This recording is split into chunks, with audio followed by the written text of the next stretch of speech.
Hej, velkommen til den her tutorial, hvor det kommer til at gå ud på, at jeg skal vise dig, hvordan man bruger signals, og hvordan man bruger Area 2D. I den her video kan man regne med, at jeg kommer til at forklare, hvad et signal er, oprettelsen af et signal og håndteringen af et signal. Og så forklarer jeg også, hvad en Area 2D er, hvordan man får sådan en til at detektere ens player. Det kommer jeg ind på senere. Og hvordan man bruger Killbox. Hvad er et signal så? Et signal, det er, når det er, at man har to noder.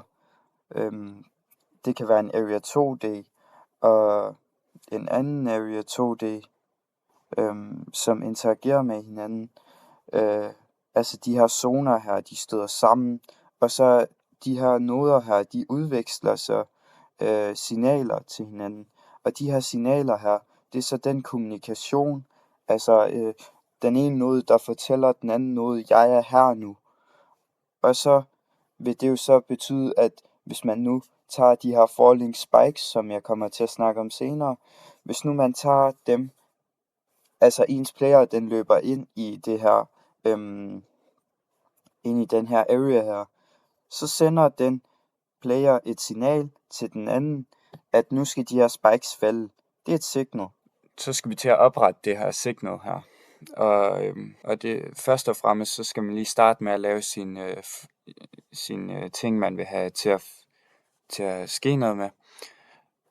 Så jeg har valgt at lave sådan en falling spike her, hvor det er, at hvis vi leger med en mus, det er, hvad nu det hedder, det er player, så kommer player løbende ind her, så lige snart han går ind i den her Area 2D her, så sender den signal til den timer herovre i venstre side, og så den timer begynder så at gå i gang, og så når den timer er slut, så vil den her så falde, ja, og så hvis jeg er herinde under stadigvæk, så vil den her falde ned i hovedet på mig, og så når jeg er inde i den her lille blå collision shape her, så vil den så sende et signal, og så bliver jeg henrettet. Ja.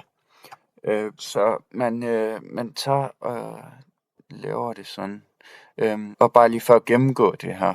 Så det her, det er bare en node. Det er en sprite. Så spriten, det er bare for at få grafikken af den her pin her, som falder ned i hovedet på en. Og så er det en collision shape, for man ved, at man er inde i den. Så den har nogle fysiske properties. Fordi ellers så kunne Area 2D'en ikke opfange det. Ja. Og så det samme gælder så for trigger area, som er den lyserøde her. Og så timeren, det er en timer. Ja. Og så hvis man går ind i koden her, og koden den er sat på falling spike, altså noden 2D, så kan man så se, at jeg har lige importeret det her script inden fra hjemmesiden her. Og nu vil jeg lige gennemgå koden, så du lige kan se, at så alle seere kan se, at jeg forstår, hvad der sker her. Så ja, man starter med at oprette alle de her tre her, som er vores mest essentielle komponenter i den her falling spike. Og her der starter man med at oprette de tre mest essentielle komponenter, ja, og man har nedarvet fra Node, så man bruger Node, alle de ting der er inde i den, og så og det er noget, der er kodet ind i forvejen. Så tager man og overrider ready, fordi at hvis den bare kørte fra starten af, så vil de jo ligesom alle sammen nå at falde ned i hovedet, eller falde ned gennem banen, inden player overhovedet er nået derover til. Og det er jo ikke det, vi vil have. Vi vil gerne have sådan en Indiana Jones effekt, hvor man sådan skal løbe væk fra det igen. Ja, og her sætter man sådan signalerne op. Så man giver det der trigger area. Det sker så, når man løber ind i den her. Og de er jo så koblet på herinde i Godot. Så man kan se, at det er så her signalet fra kode til Node sker. Så man har koblet den på der ved Killbox og ved trigger area. Ja. Og så hvis vi går videre her i koden, ja, så begynder den her proces, så hvor det er, at man kommer i gang med, at så den falder, den her. Ja, og så håndterer den så signalet fra trigger area, at hvad skal der så ske med den, når det er. Og så får vi også udskrevet her, at den er detected, så vi kan altså finde ud af, at den falder godt nok. Altså det er rigtigt nok. Der er en player her. Og så skal den der self-destruct selvfølgelig gå i gang, fordi så skal playeren udslettes, kan man sige. Og her, der er det jo så killbox, altså der er det jo killbox, der giver det her signal til noden om, at nu skal player dø, fordi player er inde i area. Ja. Yeah.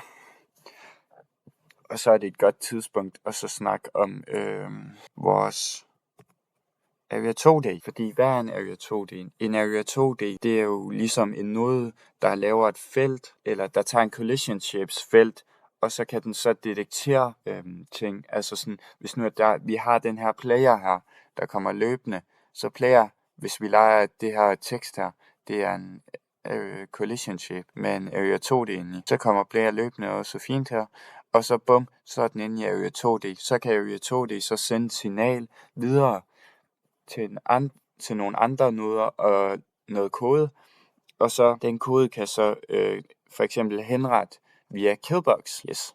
Og det er jo så også det, vi kan se herinde i vores spil her. Det var koden, jeg lige skulle ind i.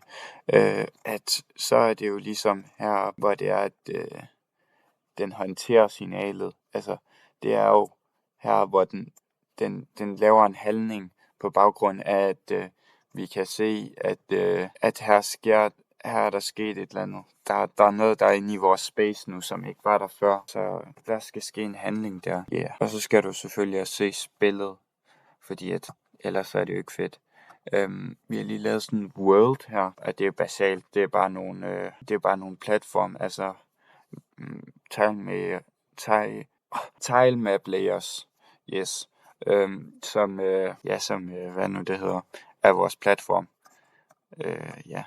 Og så de har fået nogle collision shapes, så fordi at så vores player her, den ikke falder ned gennem. Så det vi gerne vil have skal ske nu, det er at player hopper op, eller det kommer selvfølgelig an på, om jeg kan finde ud af spillet, hopper, og så skal han løbe under her, og så skal falling spike, den skal være sådan, nu er der noget inde i, fordi at vores collision shape er gået ind i en anden collision shape, hvor der er en area 2D, og det sender så et signal herop til hjernen, har jeg nær sagt, og sådan, du skal begynde at så falde ned nu.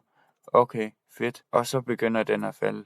Og så hvis player ikke er noget at komme ud endnu, så er player død. Bum. Og så starter vi forfra herover. Men hvis player når ud igen, så er der jo selvfølgelig ingen grund til at killbox går helt amok. Så der er ingen grund til at aktivere den, mindre player stadig er inde i kolliderer med den her Area 2D, og det er sådan, det virker. Så nu vil jeg prøve at spille banen, og det er med piletester, og det er med space. Så man hopper, ligesom jeg sagde før, hopper, og så når vi frem hertil.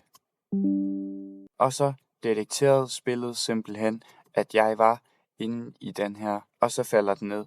Men killbox aktiverede nemlig ikke, fordi at jeg nemlig ikke var inde i den. Men prøv at se her. Her går jeg ikke ind under spiken, men her prøver jeg bare at hoppe oveni, og så dør jeg stadigvæk. Der døde jeg instant, så der spillede animationen ikke.